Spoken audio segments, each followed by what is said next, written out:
Stewart, who is a 7-year member of the firm of RLPS.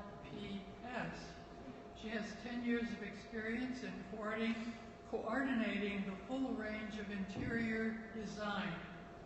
Her educational background includes a BFA from Savannah College of Art and Design.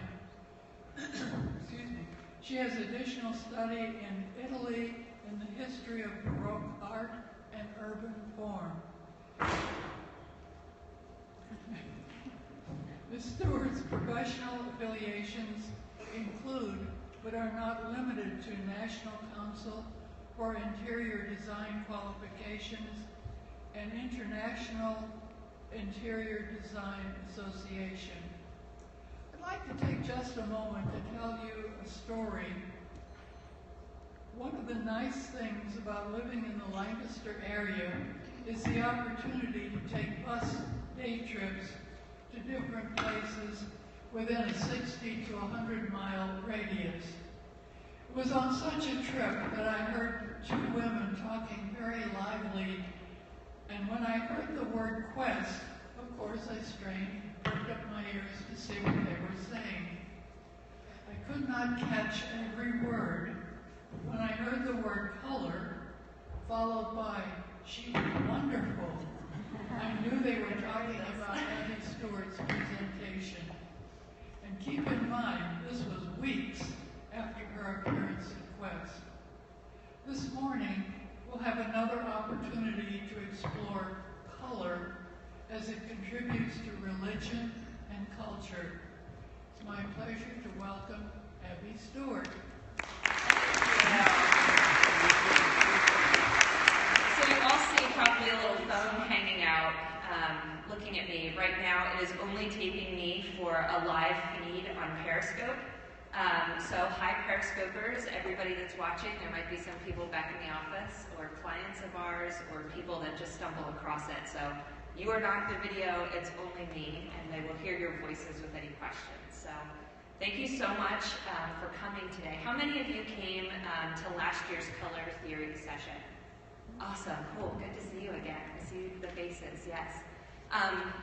So some of you don't know, I grew up in Lancaster, born and raised right here at Trinity Lutheran Church. Pew number 29 is where my family sat all the time and still does to this day, every Sunday.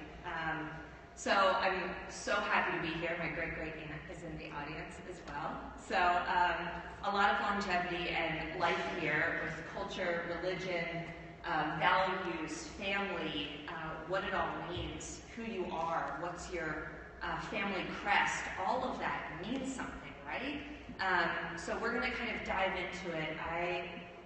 I kind of go all over the place with this presentation because I got really excited with the findings, the research, the conversations, the books I was reading. You can kind of go anywhere online nowadays, and hopefully I can make it interesting for you and let you get a little curious about where you're from and why you like the things that you like and the colors you like. We talked a lot about that stuff last year.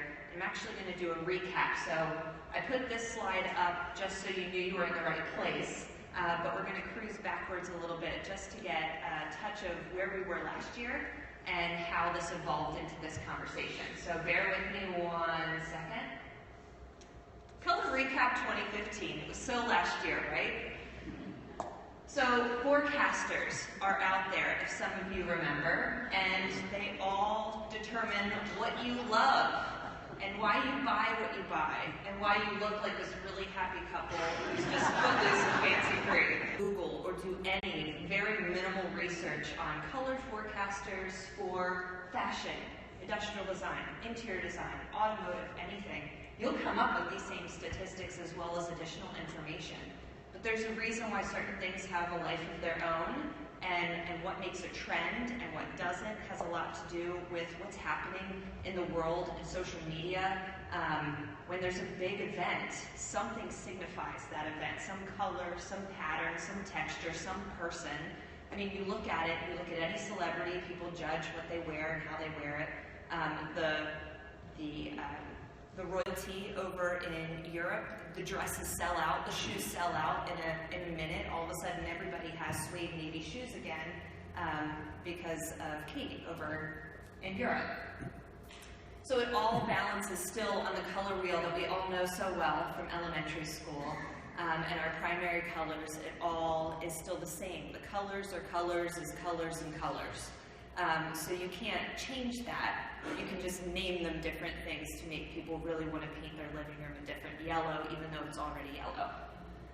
So, and a lot of it has symbolism. That's really what our focus is today. And that was a lot of questions that came from last year of what symbolism means to different cultures, to different faiths, different ways of why we do things, why you see the same type of thing over and over again, how certain things, like the Virgin Mary, are depicted of always wearing a blue robe, and what that means, and why that across the board, no matter what religion, is still the same, but then there's so many differences in between.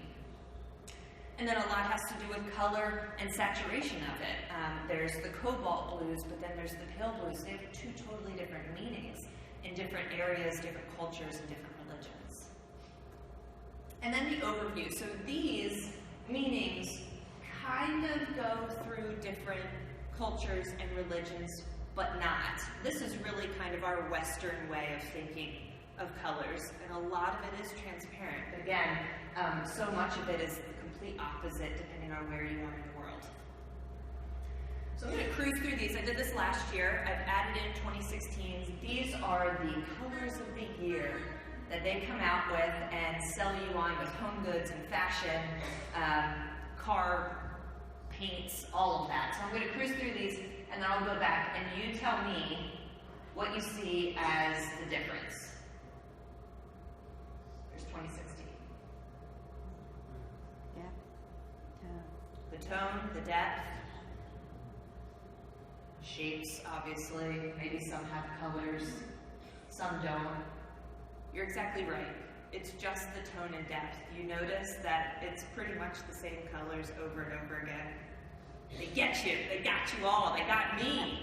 That's why I do what I do. So it's fascinating that they name these different names and numbers, and then they organize them differently, which is a whole psychology in and of itself as to where you automatically go as to what your next selection will be. So these people make a whole lot of money to do this, which is great, and we all missed the boat. So, and then this is just a recap from 2007. 2016, they got a little crazy, and they decided, you know what, we're going to give 2 for the first time. Do you notice that it's rose quartz and a pale blue? So baby girl, baby boy is coming back, that mauve and teal. Yeah, that we're all trying to get rid of. So religion and culture, what's color got to do with it? I was going to play the Tina Turner song of What's Love Got to Do with it. Then I thought that would be a little much. But it all goes hand in hand. What does love have to do with it? What is color? What is culture? What is beliefs? It all has a huge amount to do with what we all depict certain cultures to be and why we like certain things as well. So this is where I might get a little crazy and I might start talking really fast because it's really exciting and wild. So I found this wheel of religion, culture, beliefs, and what that means to anything. So you'll see up here that it kind of breaks it down into Western, Japanese, Hindu, Chinese, Asian, Eastern European, Muslim, South American, and then from 1 to 72 different words that are associated with colors. So we can play a whole word game, and you can shout out colors that you associate with those words. But this is what a huge study in Harvard and Princeton pulled together as to what colors are associated with each one of these cultures. So I kind of made it easier for you to somewhat see, since it's a little wild. So A is Western American, that's us. That's the U.S., that's down into Mexico, and a little snippet of kind of like Denmark, Finland, England, Britain. We're kind of mashed it in there with them. And then I lassoed a few things. So God, in our world, there is no color associated with that, which has a lot to do, and it actually, you'll notice that it goes back into Buddhism as well, that God is divine light, pure light. There is no color associated with it, so that is why you see no color in this spectrum. Religion, again, has zero color here in Western America, but that's mainly based on the fact of so many religions that live right here on our soil that it's hard to define what that is since there are so many. And then I pulled out loyalty because that has so much to do with faith and culture and where your backbone is. You have a loyalty to who you are and how you were raised. So I felt that that word really stuck out, and that's associated with blue. It gives you that sense of peace, that sense of serenity. You are true to who you are and what that color means. So I then did the same with Hinduism. And I pulled out God, and they associate that with yellow, a very, very, very bright canary yellow. Religion is a green, like a Kelly green color to them. And loyalty has no color. Feel free to ask any questions at any time, too. We did that last year. It worked really well. And then I broke it down to Eastern European, just to have a different brush on them. And just even noticing, let me cruise back, just the overall colors that are associated. So Western American has a lot of colors that associate with a lot of words. And then paring it back down into Hinduism, we have several, but there are a lot of kind of jewel tones, very saturated tones. You'll notice that in a lot of the garments that they wear too. And we'll talk about that too. And then Eastern European is pretty specific in their colors, and I think it's interesting that it's primarily red, white, and blue. So their association for God, zero color. Religion does not have a color, and loyalty is blue. So I'm happy to share this wheel. It was super interesting to really break down all of these things, because this pretty much is my presentation, all in one wheel. And then I did South American too, just to get to the very center of this wheel and the colors that they have associated with other items. But with God, it is not a color. Religion does not have a color, and loyalty does not have a color to them. So then I came across this map from 1883 that somebody broke out to show the different religions that are throughout the world. And these are obviously high level. There is what some call denominations and some just call sectors of their religion, and how it's broken out across the globe. And then I came across some more recent ones as to Christianity. It's very broad. Islam is the northern part of Africa and through the Middle East and up into Russia. The Chinese religions are hardly even recognizable here. Folk religions, it's amazing. The very, very northernmost part, the North Pole areas that are pretty tried and true to their folk religions, which aren't dedicated to any Christianity, Judaism, Buddhism, any of that. And then breaking it down even further into different areas and where mixtures are is where you see a lot of the lines that are happening. And a lot that you hear on media has a lot to do with the Middle East, the Sunni, the Shiite, Islam.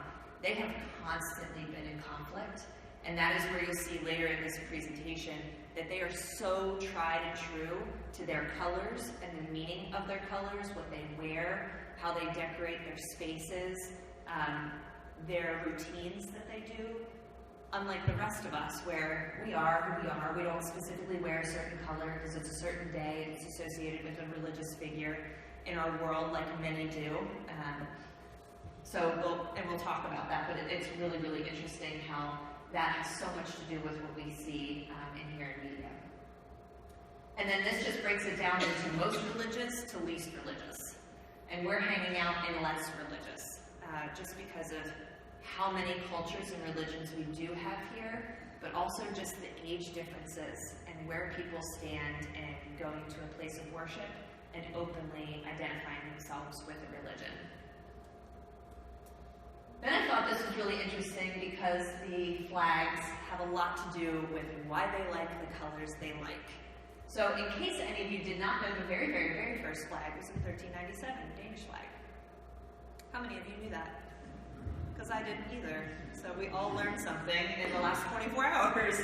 But it's very interesting how a lot of these colors means something in general. So I did some research and broke it down even further. Even though all of these colors mean something different depending on your religion, there are that very fine hair that combs through every single one of them. So the primary colors that you see here the most, and you see some greens in there as well, but the most are these four colors and the meaning behind them.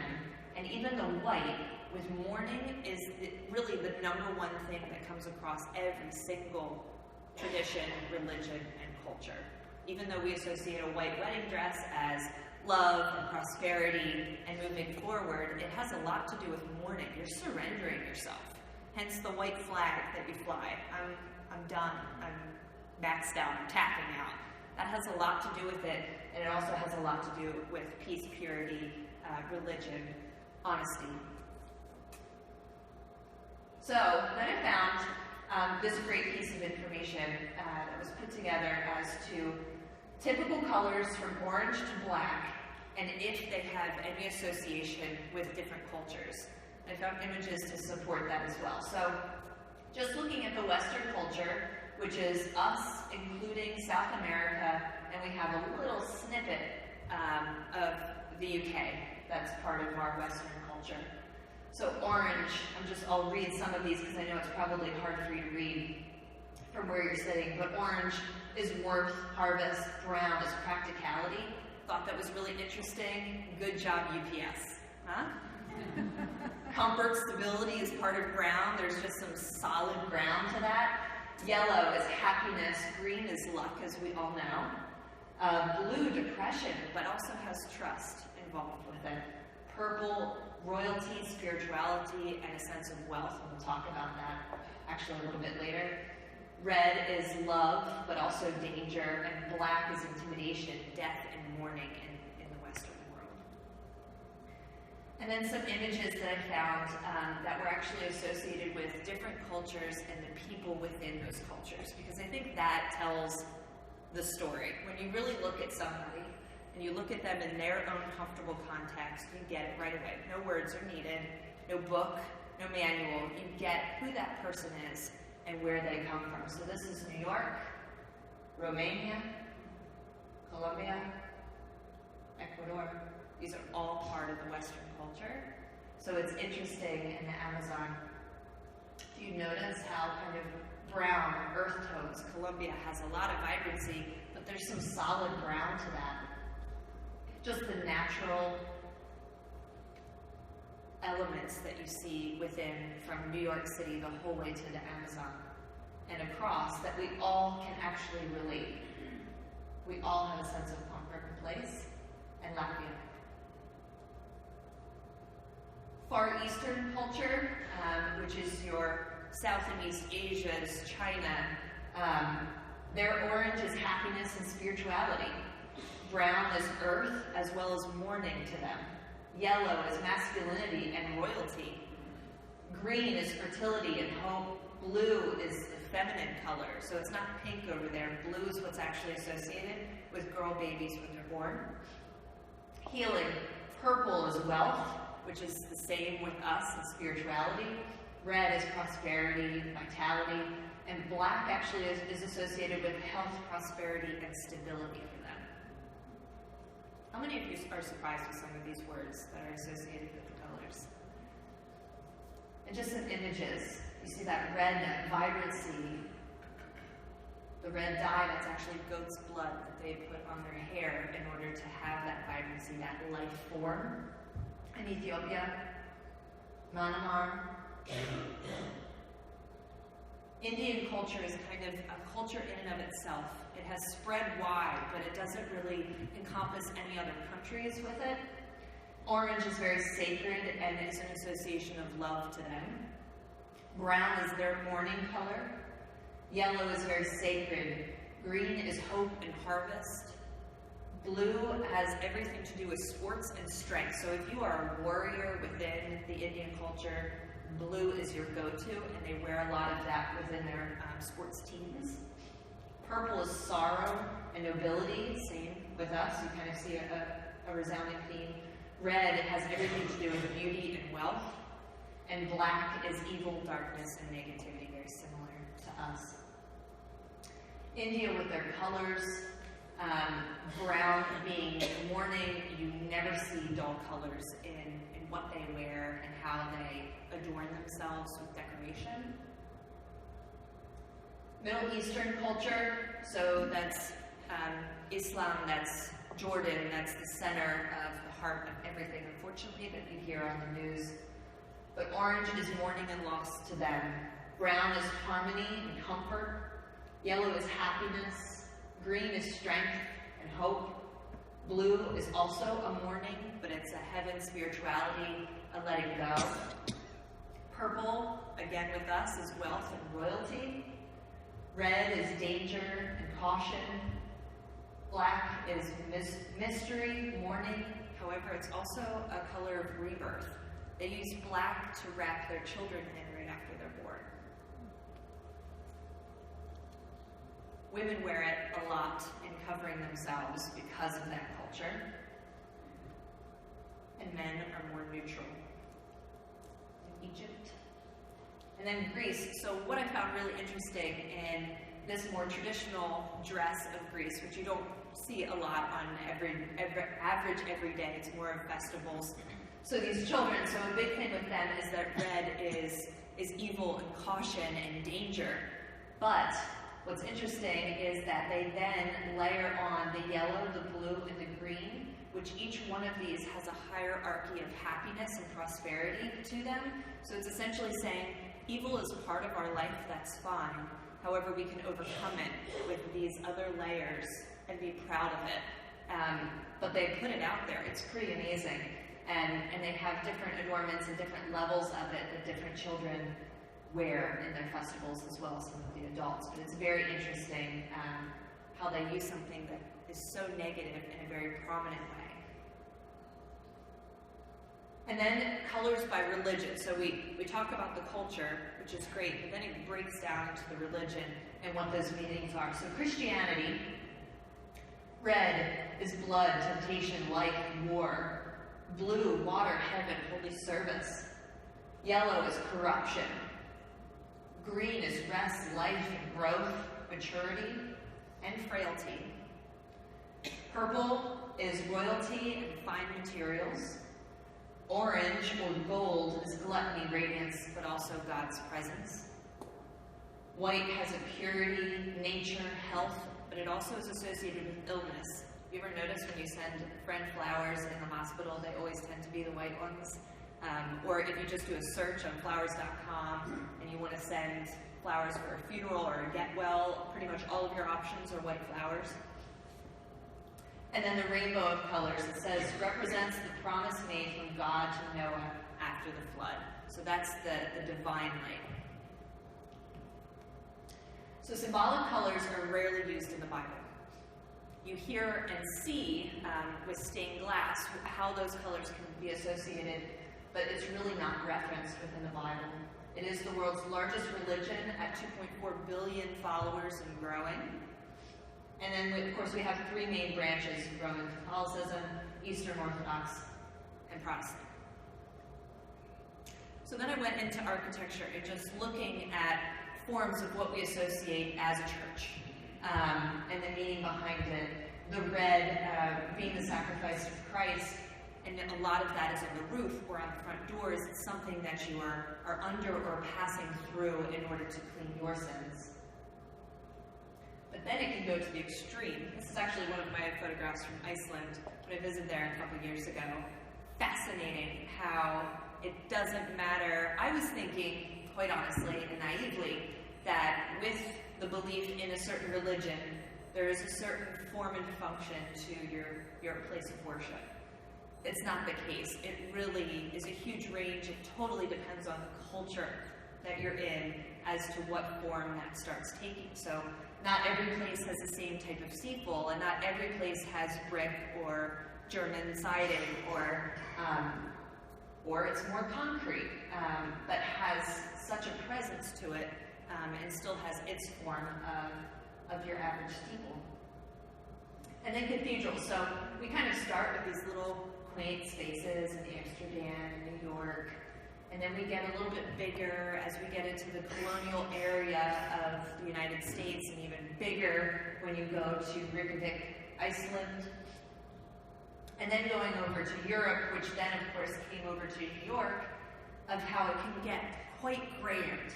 And you all have been in these spaces, I have too. It's tremendous, and the following that these locations have to just have that spiritual connection, and that's the reason they were built.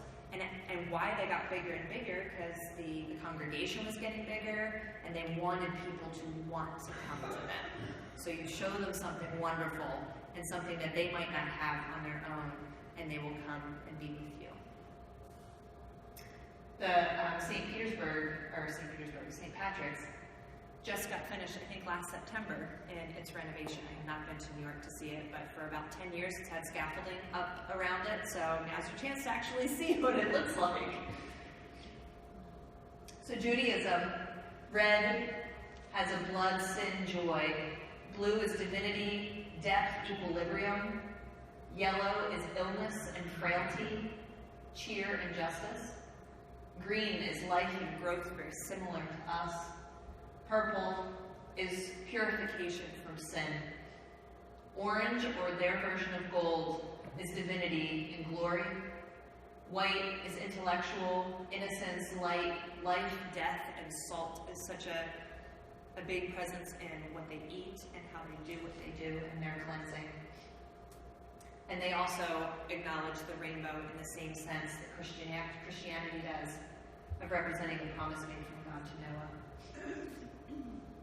So their symbolic color is blue and metallic colors, which is present in their flag and a lot of what they wear in traditional settings. It is one of the oldest religions and that is still practiced with 14 million people, and they have three main branches of Reform, Orthodox, and Conservative Judaism. So just looking at synagogues, this is the synagogue on the left in Greece and one in Budapest. So they go from no adornment, and something that you would typically see in Greece, and I'll talk to you about a little factoid about that later, to Budapest of having more of an elaborate structure, which you can relate to in what you see and what they wear and their culture over there. To the oldest location in Prague, this is the oldest synagogue that is still standing and still practicing, that is located in Prague. It has a really awesome history to it. And there's apparently hidden gems up in their attic that nobody can get to. It's completely sealed off with brick. And then Norway. Buddhism. Red is achievement and wisdom. Blue is kindness and compassion. Yellow is freedom and grounded. Green is youthfulness and harmony with balance. A lot to do with karma as well. Purple has no association with them. Orange or gold is wisdom. Monks being clad in orange robes. So there's different levels of Buddhism and monks. Some were red and some were orange, and we'll talk about why. And then rainbow is Dharma. That's the top of your head. I actually just finished up doing a yoga teacher training, so I've learned a lot about the different levels of karma and dharma and all the other tons of words that they associate it with. But Buddhism, to get to the divine light, to the crown of the head and beyond, is becoming more than yourself, thinking higher than that. So that is always their main goal, and it has a lot to do with their architecture as well. So their symbolic colors is the rainbow. They look at everything. However, purple isn't associated in there. They look at it as violet, which is a whole other story. And it began only 2,500 years ago and has over 360 million followers and growing. And they also have three main branches. And you're going to ask me to pronounce these names, and I will not be able to. So they have the way of the elder, the greater vehicle to God, and then the diamond vehicle, which is your direct connection to Him. I wanted to talk about the chakras and chromotherapy. I touched on this last year a little bit, and now that I know more about it and doing more research, this is their colors. This is why their colors are the rainbow. in how they look at their system, their balance within themselves and with others, and how they heal. So a lot has to do with just their everyday and their way of caring for others, and why they tend to be the religion that is associated most with human kindness. So they have a lot of temples from Southeast Asia to Colorado. You can see a huge difference in how they practice, where they practice, and what they consider their place of worship. This is the oldest temple. It is the place people go to heal, to learn more, and have a very, very, very direct connection with the Buddhist monks. And this is where actually all monks come, very, very first step into their practice. This is where they start their journey.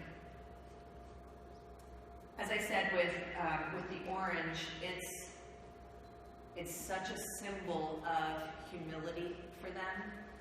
Even though it's such a bright color, it's a way that they signify, I have let go of any material goods. However, I want to be seen and I want to see you. Islam, red is primarily used in their flag. However, it does mean danger, but strength. Blue is protection, and it is mainly used in a lot of their mosque architecture. Yellow and purple have no significance to them in a strong way.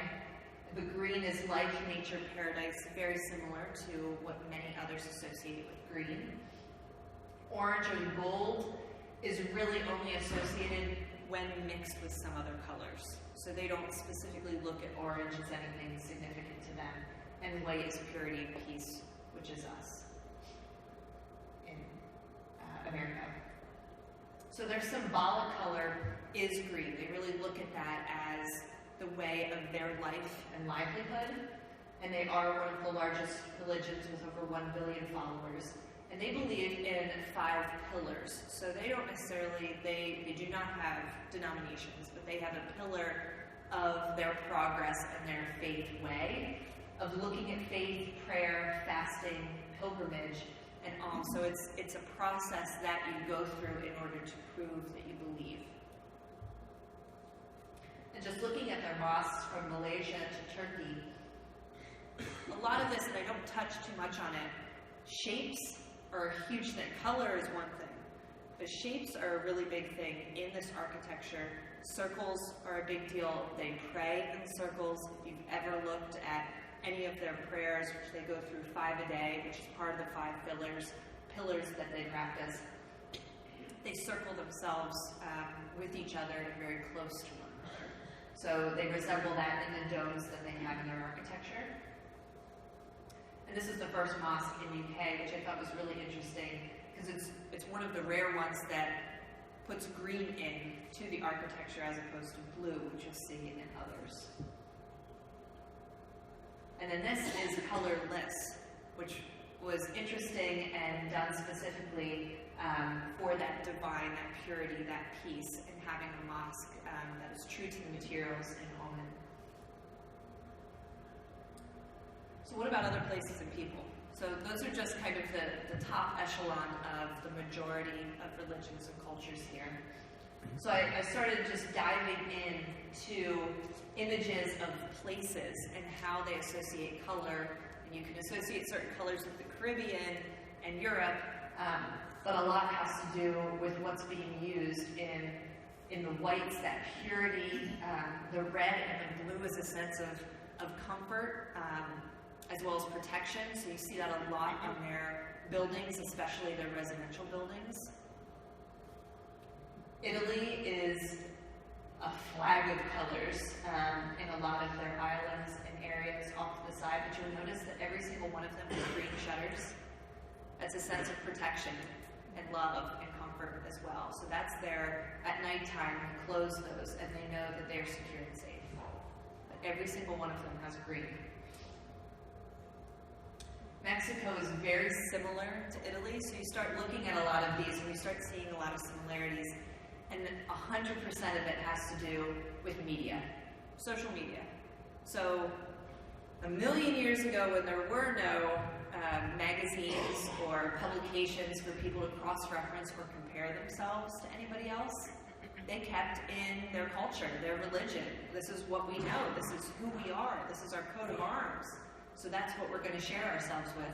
But then when you start seeing what your neighbor's doing, and you all do it, I know you do, because I do it too. You look over and you see that Susie's planting in her front garden, so you probably should go out and buy some plants too to dress up your front yard.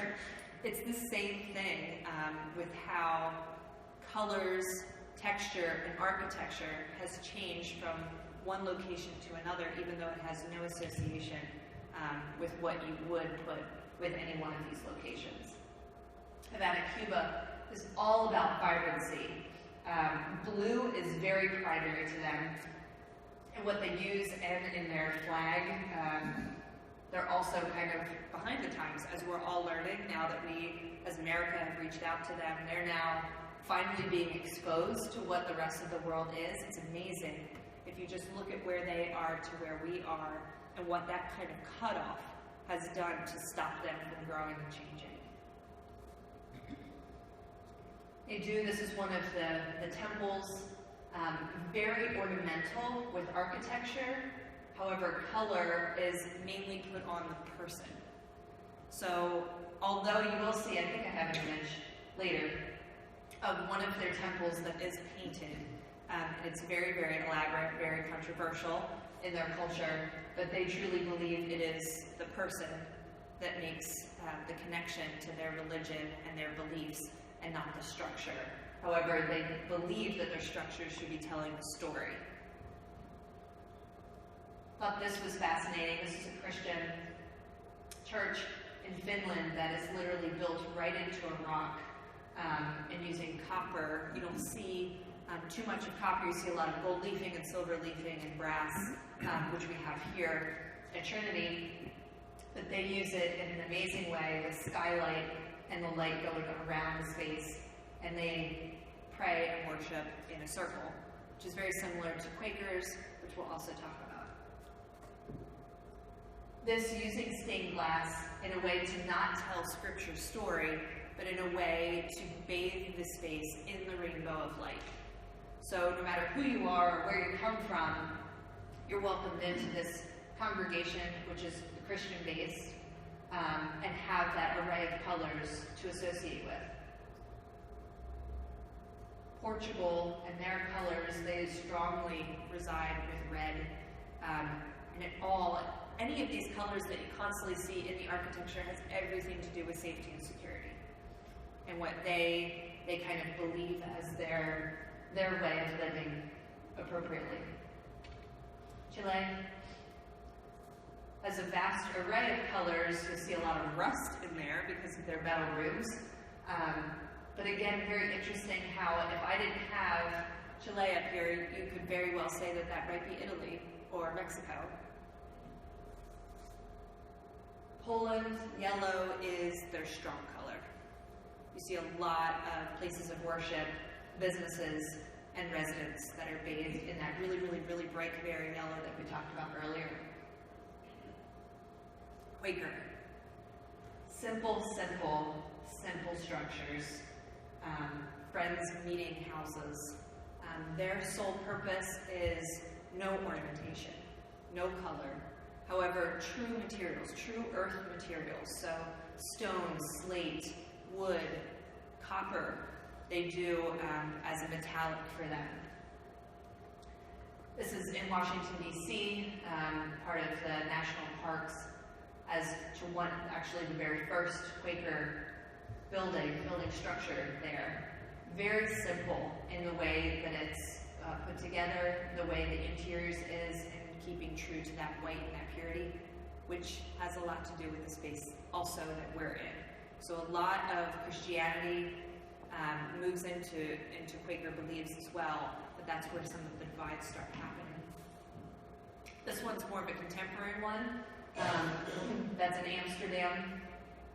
They use light as their pureness, so they don't have a color that's associated with anything. I'm even surprised that there's red pads on here on the pew seats. But you'll notice that they sit in a circle or in a round. Their main focus is to look and be with each other, which is a lot to say with Buddhism as well, because they are all about being with somebody. You can be with somebody, but then to really be with that person, see them for who they are and what they think, and not judge them for it, has a lot to do with Quakerism. Even though they're worlds apart in everything else, a lot of that bubbled up together. But that purity of finishes is very important, so there is no distraction. And then Moscow, with their temples, again, shapes are a huge, huge thing. These kind of tourniquet tops that they have on their towers has a lot to do with constant evolution, constant change, constant movement that's happening, and the colors that are joined together, again, go back to the color wheel as to what color supports the other the best without negating any that are around them. So there's a lot of color theory. We could probably have a whole session on why they paint their structures the way that they do and the materials that they use. So how many of you have heard of color runs that happen everywhere for benefits and supports and gets kids to run, walk, and have fun, and they get to throw color at themselves? Well, that's not anything new. It's a Hindu tradition that dates way, way, way, way back, that they call the Holi, where they go out and celebrate for an entire week using color to adorn themselves, their friends, in praise and celebration of life and togetherness and culture. So it's a huge event that happens over there, and these are all actually natural colored dyes and powders that they use for their celebration.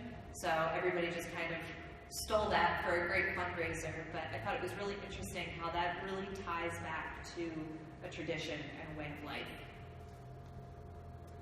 Meaning in nature. So we briefly talked about how everybody gets the white flowers when you're not feeling so well. Flowers and nature pretty much tell the story to everything we just talked about. Not one person said, this is going to be the color that we associate with. All of it really ties back to what's around them, literally walking out their door, out their temple, out of their cave, and what's in front of them, and how they associate their feelings with what they see. So everything is really based on feeling, and then the discussion of, well, do you feel that way? When you see black, when you see blue, when you see green, okay, this is how we're going to signify ourselves. And going back to the whole flag thing, flags started in order to mark a territory when in battle with someone else. So that was part of the conversation of, how are we going to show the other guy that this is our turf? What color is going to associate them to know that it's us that owns this land? And it's the same with the land run that happened here in America, when America was kind of first born, as to everybody got a certain color flag, and they ran with their horses and plugged it into the ground, and they knew who that was associated with. So it's fascinating how this all kind of evolved with, how can we claim who we are?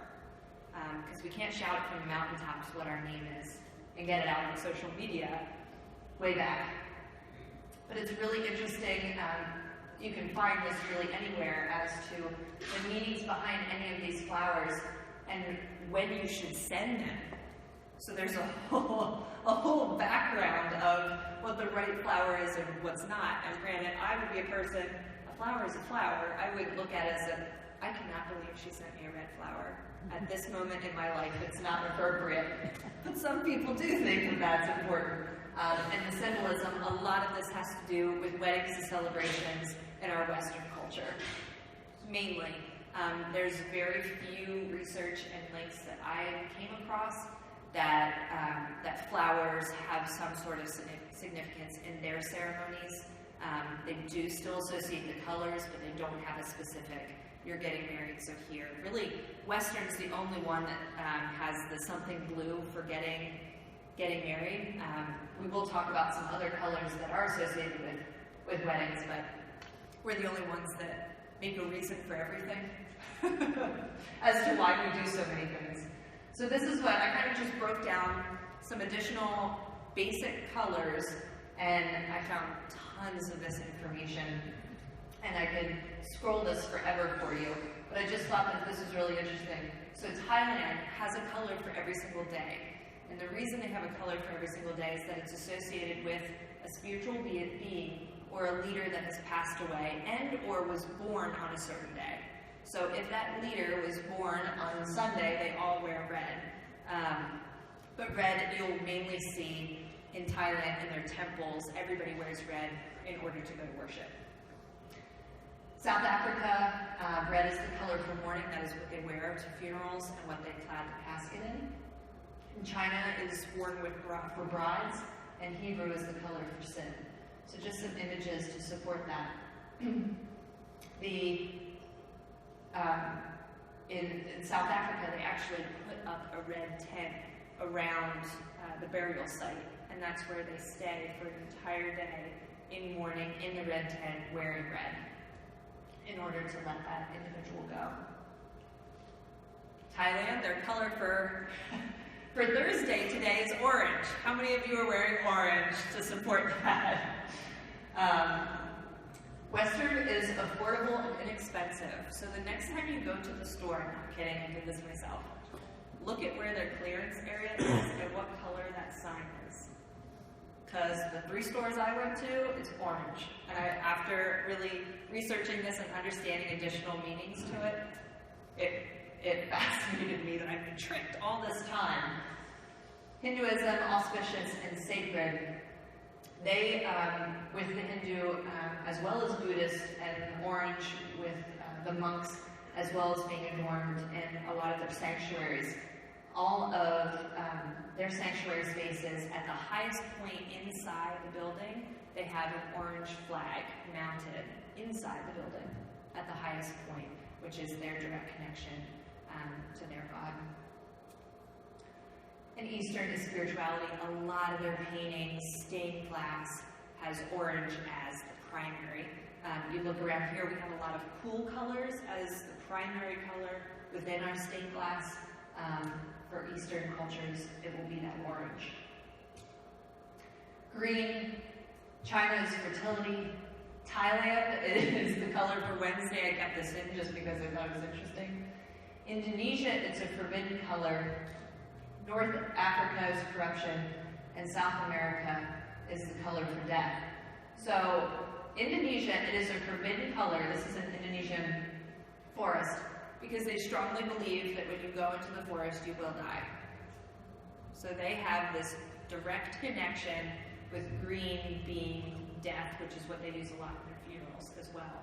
But it is directly, when you follow the timeline back, correlated with once you enter the forest, there is no way to find your way back. Corruption in North Africa has a lot to do with their life and how they're dealing with quite a bit. In South America, color for death, this is actually called Death Road. In South America, as you can see these 2 trucks passing here, I have no idea how any of this is happening. Unfortunately, they lose a lot of lives there, but I thought that was a good image to support that. Blue, China is in China it's a feminine color. As I said, when baby girls are born, they're associated with blue. They have a blue tag, a blue blankie. And it also has a lot to do with the plateware, the china that they serve on. Thailand, it's the color for Friday. In Korea, it is the color for mourning in their traditional, I'm sorry if I'm in your red, funerals. They have a procession where they actually do set up this bridge because it's the crossover to the next life. They all wear white. However, this banner, and I apologize that it's cut off, I couldn't find a better image, is to hold and carry and care for that individual for their final destination, their journey. In Middle Eastern, it's protection. I don't know if any of you have ever seen these medallions or necklaces. They're called the Evil Eye. It's to protect individuals against someone else that means harm to them. So there's a ton of other, mainly jewelry and adornments to the person that have that blue. And then my color trivia. So, how many of you thought that Greece is the only place and they created the, hey, let's paint all of our roofs and our domes blue?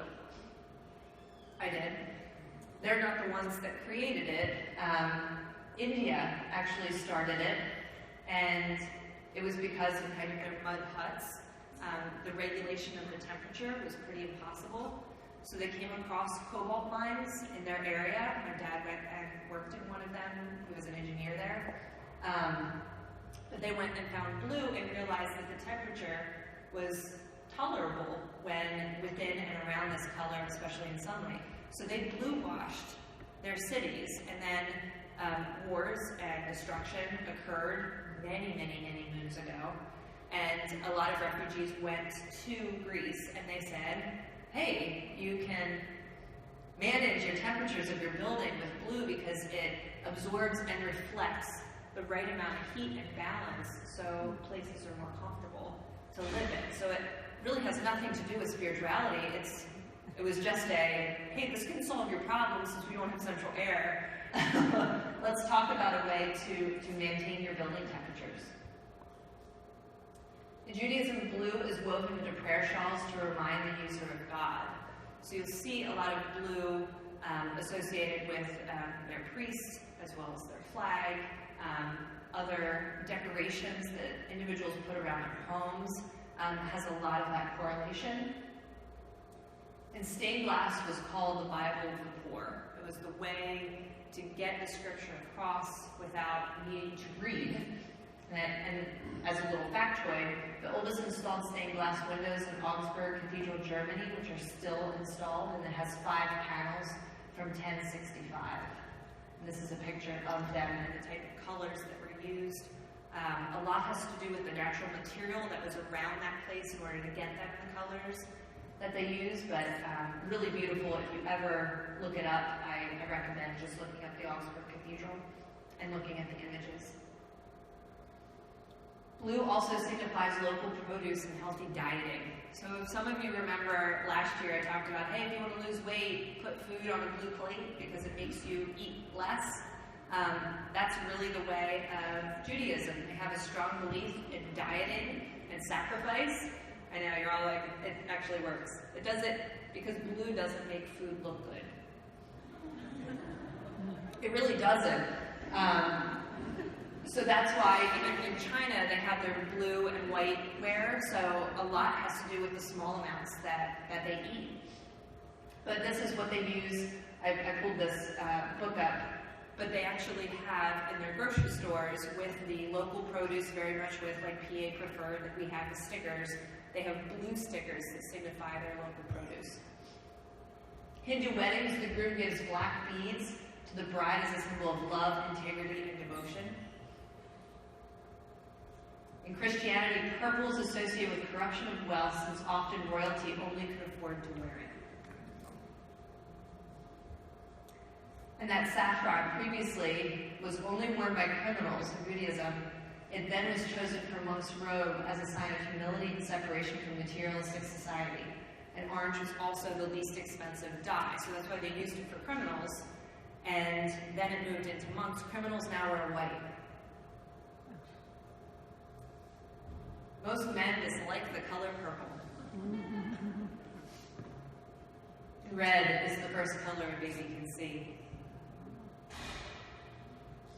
And color is responsible for 62 to 90% of our first impression of one another. That is not skin tone, that is just what you wear.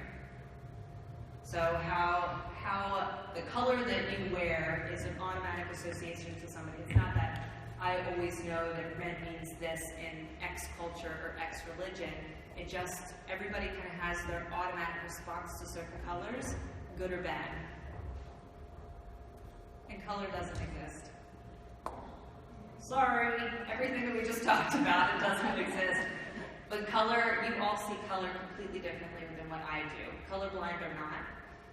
It's amazing how light and your eyeball reflects and refracts that color to you and allows you to associate something to it. Allows you to say that's green and that's blue, which is totally different in my eyes.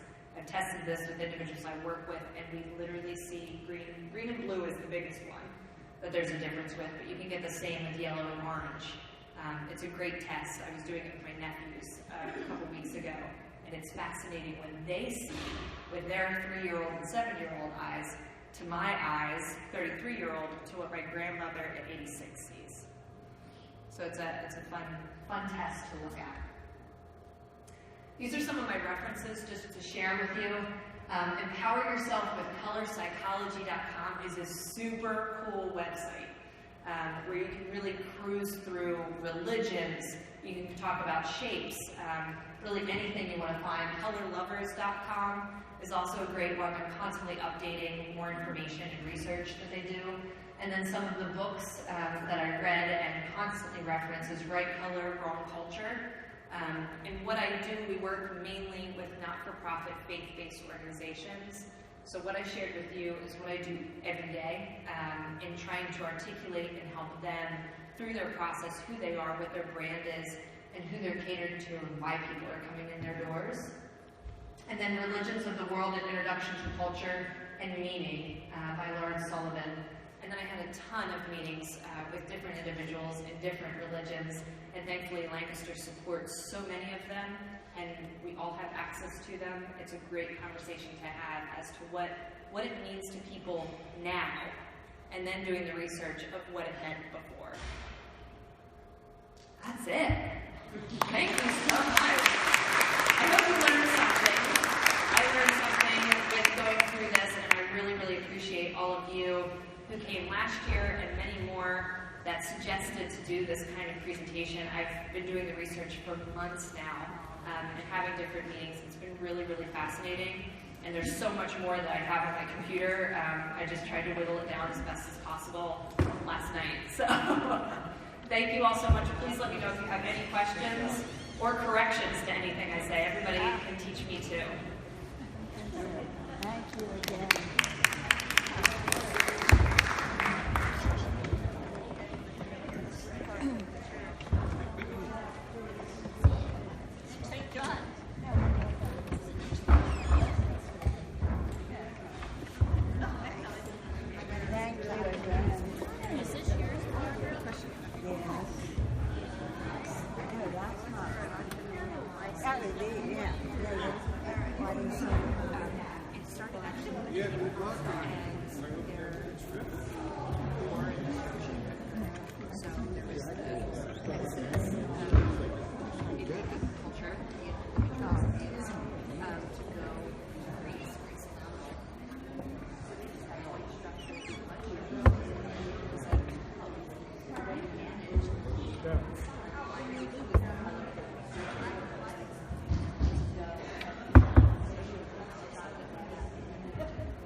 Yeah. I think we have